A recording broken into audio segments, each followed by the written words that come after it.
guys, welcome back to Shishan Sai Family Vlogs. Guys, ee roju kuda oka manchi morning routine వ్లాగ్తో అయితే వచ్చేసాను అనమాట.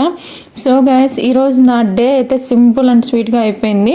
So ఈరోజు వచ్చేసి నేను ఆనియన్స్ అయితే నా ఇష్టమైన టిఫిన్ కోసం అయితే కట్ చేస్తున్నాను. నా ఇష్టమైన టిఫిన్ ఏంటనేది కూడా మీరు కామెంట్లో చెప్పండి, అదైతే వీడియో మధ్యలో అయితే వస్తుందన్నమాట. సో ఇది నాకనే కాదు, చాలామందికి ఫేవరెట్ టిఫిన్ అనిపిస్తుంది, అంటే ప్రతి ఇంట్లో ఎక్కువ ఇదే ఉంటుందన్నమాట. సో దానికోసం అయితే ముందు ఆనియన్ కట్ చేసుకుంటున్నాను. ఈరోజు లంచ్ కోసం అయితే పెద్దగా ఏం చేయట్లేదండి, ఎందుకంటే మా వారైతే పెరుగన్నం తీసుకెళ్తా అని చెప్పారు.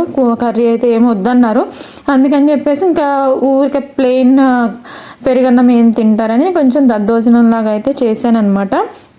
ఈరోజు లంచ్ కింద అదే అనమాట, టిఫిన్ కింద అయితే. సో వీడియోలో వస్తుంది కదా, కంపల్సరీగా చూడండి. దాని గురించి అయితే మనం చాలా మాట్లాడుకుందాం. అందరికీ ఫేవరెట్ అయిన టిఫిన్, అలాగే అది చూస్తే తినని వాళ్ళంటూ ఉండరు, అలాగే ఇష్టపడని వాళ్ళంటూ ఉండరు అనమాట. ఇప్పటికే మీకు అర్థమైపోయి ఉంటుంది ఏం టిఫిన్ ఏంటనేది. ఇక నేనైతే ఆనియన్స్ అన్ని కట్ చేసి పక్కనైతే పెట్టేసుకున్నాను. ఇంకా ఆ తర్వాత రైస్లో పెరుగైతే కలిపేసి ఒక పక్కనైతే పెట్టుకున్నాను మా ఇద్దరి కోసం. ఇంకా నేను ఒక్కదాన్నే ఇంకేం కర్రీ చేసుకుంటానులే అని చెప్పేసి నాకు కూడా దద్దోజనమే కలిపేసుకున్నాను అనమాట. కలిపి పక్కన పెట్టేసి ఇంక ఈలోపు అయితే టిఫిన్లోకి చట్నీ కోసం అయితే నేను చట్నీ ప్రిపేర్ చేస్తున్నాను. ఇక అలాగే మిర్చి అలాగే పల్లీలు కలిపి వేయించుకొని పక్కన పెట్టేసేసుకుంటున్నాను అనమాట. అవి ఆరిన తర్వాత నేను మిక్సీ అయితే పట్టేసుకుంటాను. సో గైస్ ఇక అవి వేగిపోయి మిక్సీ జార్లోకి తీసేసి అయితే పక్కన పెట్టేస్తాను, ఎందుకంటే దానిలోనే మళ్ళీ దద్దోజనంకి అయితే నేను పోపు పెట్టేస్తాను అనమాట. ఇక దద్దోజనం కోసం అయితే ఫస్ట్ నేనైతే కొంచెం ఆయిల్ వేసుకున్నాను. ఆయిల్ అయితే మేము ఎక్కువ వాడమండి, చాలా తక్కువ వాడతాము. ఇంక ఈ ఆయిల్కే మా వారైతే ఇంకా చాలా ఎక్కువ వేసానని ఫీల్ అయిపోయారు అనమాట. సో గైస్ చెప్పండి నేను ఎంత ఆయిల్ వేసాను, మరి అంత దద్దోజనానికి కొంచెం ఒక స్పూన్ ఆయిల్ లేకపోతే ఏం బాగుంటుందండి. సో అందుకని చెప్పేసి నేనైతే కొంచెం వేసేసి అలాగే పోపు దినుసులన్నీ వేసి కరివేపాకు, ఎండుమిర్చి, అలాగే మిరియాలు, తాలింపు గింజలు వేసేసి పోపు అయితే పెట్టేసి ఇంకా రైస్లో అయితే కలిపేసాను అనమాట. అలాగే దానిలో మనకు సరిపడా ఉప్పు కూడా వేసేసుకొని ఒక్కసారి పెట్టేసుకున్నాను. మనం పెరుగు ప్లెయిన్ రైస్లో ప్లెయిన్గా తినేదానికంటే ఇలా పోపు పెట్టుకొని తింటే ఆ టేస్ట్ చాలా బాగుంటుందండి. దద్దోజనం ఇష్టపడని వారంటూ ఎవరు ఉండరు నాకు తెలిసి. నాకైతే చాలా ఇష్టం దద్దోజనం. అయితే ఏదైనా ఫెస్టివల్స్ వచ్చినా కూడా కంపల్సరీ ప్రసాదం కింద దద్దోజనం అయితే ఉంటుంది కదా. టేస్ట్ అనేది చాలా పోపు పెట్టిన తర్వాత ఆ టేస్ట్ మారిపోతుంది అనమాట. చాలా పెరుగు తినని వాళ్ళు కూడా చాలా ఇష్టపడతారు ఇలా దద్దోజనం చేసుకొని తింటే, చాలా బాగుంటుంది. ఇంక ఇదైతే అయిపోయిందండి, ఇంక పక్కన పెట్టేశాను. సో నా టిఫిన్ వచ్చేసి ఇవాళ దోశలు. రాత్రే పిండి పట్టేసి పెట్టేసుకున్నాను. ఇక్కడ ఏంటంటే చలి చాలా ఘోరంగా ఉంది. ఇప్పుడే మాకు 12 degrees అవుతుంది అనమాట చలి. ఈ చలికాలంలో పిండి అనేది నైట్ పెట్టినా తెల్లారికి పులవదండి, ఎలా పెట్టామో అలా ఉంటుంది, పొంగటం అలా ఏం ఉండదన్నమాట. ఎందుకంటే ఆ చలికి పొంగటం అనేది చాలా కష్టం. దోశ పిండి మాకు ఇంక చలికాలం వచ్చిందంటే ఇంకా ఇలానే సరిపెట్టుకోవాలన్నమాట. నేనైతే నైట్ వేసిన పిండి ఈరోజు మధ్యాహ్నానికి కానీ కొంచెం అది పైకి రావటం అలా జరగదన్నమాట. అప్పటి వరకు అది ఎలా ఉందో అంతే ఉంటుందన్నమాట. అదే ఎండాకాలం అయితే తొందరగా పులిసిపోతుంది పిండి. చలికాలంలో మనం ఫ్రిడ్జ్లో పెట్టాల్సిన అవసరం కూడా ఉండదు మాకు ఇక్కడ. సో అంత బాగా చలి ఉంటుందన్నమాట. ఇంకా చట్నీ కూడా మిక్సీ పట్టేసి పెట్టేసుకున్నాను. ఫస్ట్లీ అయితే నేను శిశాంత్ గారి కోసం నేను ఒక మంచి అంటే చిన్న దోశ అయితే వేసాను అనమాట వాడి కోసము. ఇది నాది వచ్చేసి ఐరన్ తవా అనమాట. సో అందుకోసమే ముందు ఆనియన్తో అయితే రుద్దేస్తున్నాను, లేకపోతే నాది ఏంటంటే ఇది కొత్త పెనం అనమాట. అలా రుద్దపోతే కొంచెం దోశ అనేది పైకి రావట్లేదు అనమాట. సో అందుకని ఇలా రుద్దుతుంటే ఇప్పుడు వస్తుంది.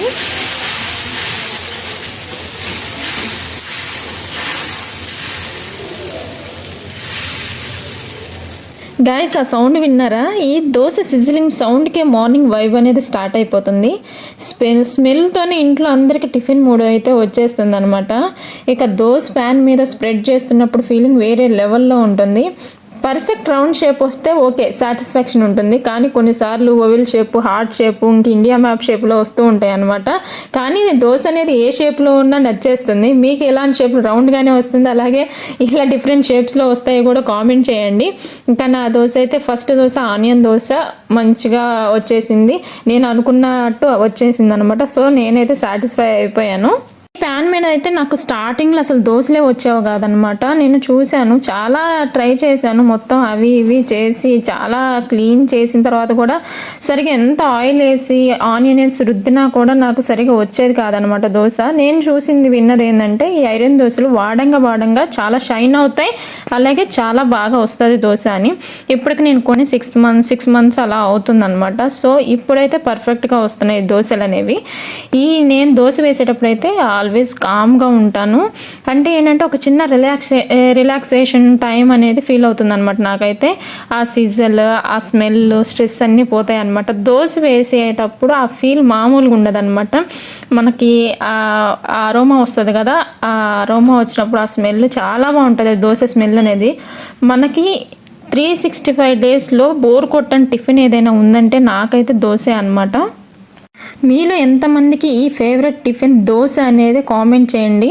నాకైతే మా అత్తోళ్ళ ఇంట్లో ఉన్నప్పుడు కూడా, నేను అక్కడే పెరిగాను కదా మా అత్త దగ్గరే, సో మా అత్త కూడా ఎక్కువ ఇంట్లో దోశనే వేస్తూ ఉండేదన్నమాట. మా అత్త దోశ చాలా బాగా వేస్తుంది. ఆ టేస్ట్ అనేది, ఆ ప్లఫీనెస్ అనేది చాలా, అంటే ఎక్కడ అది చూడలేదన్నమాట. మా అత్త దోశలు వేయడంలో సూపర్ స్పెషలిస్ట్ అనమాట. ఎన్ని దోశలు తిన్నా వెళ్ళిపోతూ ఉంటాయి, అలా అంత బాగా వేస్తుంది దోశ. సో నేను అక్కడే నేర్చుకున్నాను దోశలు వేయటం కూడా. ఇక్కడ ఈ దోశ వేయటం కూడా ఒక ఆర్టే అని చెప్తాను నేనైతే. దీనిలో ఒక చిన్న ఫన్ ఫ్యాక్ట్ ఏంటంటే నేను చెప్తాను వినండి. దోశ వేసేటప్పుడు పేషెన్సీ లేకపోతే అది ఫ్లిప్ చేస్తే 2 పీసులు అవుతుంది అనమాట. ఎందుకంటే అప్పుడు నేను చెప్పుకుంటాను అనమాట, వెయిట్ రా, ఇంకొక 30 seconds ఉంటే కొంచెం దోశ కాలుతుంది, అప్పుడు తిప్పితే మంచిగా వస్తుంది అని చెప్పేసి. అలా ఆగకుండా తొందరపడి దోశ తిప్పడానికి ట్రై చేసామంటే అది 2 హాఫ్ మూన్ టైప్లో వస్తాయి అనమాట. సో కేర్ఫుల్గా కూడా చేయాలి ఈ దోశలు. కాలిన తర్వాత మాత్రమే తిప్పాలన్నమాట. ఇక దోశ స్టైల్స్కి వస్తే ఇంట్లో ఒక్కొక్కరికి ఒక్కొక్క డిఫరెంట్ స్టైల్ ఉంటుంది. ఆ స్టైల్లో మాత్రం ఇష్టపడతారనమాట. ఇక మా సుశాంత్ గారి కోసం అయితే ఒక చిన్నది, కొంచెం మరీ పలుచగా కాదు, కొంచెం మందంగా వేసి, కొంచెం వాడికి తినేలా ఉంటే వాడు కొంచెం ఇష్టపడి తింటాడు. క్రిస్పీగా ఉంటే వాడు తినడు అనమాట. సో నాకైతే క్రిస్పీగా ఉంటే నచ్చుతుంది. మా హస్బెండ్కి అయితే యాజ్ ఇట్ ఈజ్ 2 క్రిస్పీగా ఉన్నా నచ్చుతుంది, అలాగే మెత్తగా ఉన్నా నచ్చుతుంది. ఎలా ఉన్నా తింటారనమాట ఆయన. సో ఇంకా మా ఫ్యామిలీలో ముగ్గురికి 3 టైపులు. అలా కొంచెం అడ్జస్ట్ అయ్యేది ఎవరంటే మా వారే. నేనైతే కొంచెం క్రిస్పీగానే తింటాను, నాకు బాగా కాలి కొంచెం క్రిస్పీగా ఉంటేనే నచ్చుతుంది. సో ఇక ఫ్యామిలీలో ఇలా డిఫరెంట్ టైప్స్ కూడా ఉంటారనమాట. దోశ తినే స్టైల్ కూడా ఒక్కొక్కరికి ఒకలా ఉంటుంది. మీ స్టైల్ ఎలా ఉందో కూడా కామెంట్లో చెప్పండి. ఇక సమ్ టైమ్ దోశ షేప్ అనేది పర్ఫెక్ట్గా వస్తే మన మొహంలో ఇన్స్టాంట్ స్మైల్ వస్తుందన్నమాట. కానీ కొన్నిసార్లు ప్యాన్లో స్టిక్ అయితే మాత్రం ఇంకా డ్రామా స్టార్ట్ అవుతుందండి. ఎలా అంటే ప్యాన్ని బ్లేమ్ చేయాలో అర్థం కాదు, అలాగే బ్యాటర్ని బ్లేమ్ చేయాలో అర్థం కాదనమాట. అదొక మిస్టరీ. అది ఎందుకు స్టిక్ అవుతుందో అర్థం కాక మామూలుగా ఉండదు. ఆ చేసే ప్రాసెస్ చాలా తలనొప్పి వస్తుంది అనమాట. ఒక దోశ సరిగా రాలేదంటే మన మైండ్ అసలు మామూలుగా తిరగదు. ఎంత ఇరిటేషన్ వస్తుందంటే ఇంకా ఆ రోజు ఏదైనా పక్కన ఎవరైనా మాట్లాడుతున్నా కూడా ఆ వేసే టైంలో ఆ చిరాకు అనేది వచ్చేస్తుంది అనమాట. అది మన ఫేస్లోనే కనిపిస్తూ ఉంటుంది. మనం మార్నింగ్ ఇలా కామ్గా కుకింగ్ చేస్తే ఆ డే మొత్తం చాలా హ్యాపీగా వెళ్తుందండి. ఇక సింపుల్గా దోశ వేస్తూ కూడా మంచిగా మార్నింగ్ అనేది స్టార్ట్ అయిపోతుంది. ఆ crispy sound, golden colour, small happiness moments అనమాట ఇవన్నీ. ఆ దోశలోనే మన మైండ్ చాలా తిరుగుతూ ఉంటుంది. అది కరెక్ట్గా వస్తే ఆ కొంచెం సేపు అయినా సరే మన మైండ్ అనేది హ్యాపీనెస్తో నిండిపోతుంది. కానీ ఇరిగిపోతూ అలా వస్తే మాత్రం చెప్తున్నా కదా, చిరాకు మొత్తం మన ఫేస్లోనే కనిపిస్తూ ఉంటుందన్నమాట. ఆ క్రిస్పీ ఎడ్జ్ ఉంటుంది చూసారా, ఆ దోశ ఫ్లిప్ చేసేటప్పుడు ఆ ఎక్స్ట్రా బ్రౌన్ కలర్ అనేది యాడ్ అవుతుందన్నమాట. అది ఒక మంచి ఫీలింగ్ని ఇస్తుంది, మన దోశ పర్ఫెక్ట్గా వచ్చింది అని చెప్పడానికి. చూడండి, అలా ఫ్లిప్ చేసినప్పుడు ఆ దోశ పర్ఫెక్ట్గా కాలి మనకు వస్తే ఆ హ్యాపీనెస్సే వేరండి. ఆ చిన్న హ్యాపీనెస్సే మనకి కిచెన్లో మనకు దొరికే హ్యాపీనెస్ అనమాట. దోశ రెడీ అయిపోయింది, అలాగే నా బ్లాగ్ కూడా అయిపోయిందండి. సో బ్లాగ్ నచ్చితే please like, share and comment. తప్పకుండా సబ్స్క్రైబ్ అయితే చేసేసుకోండి.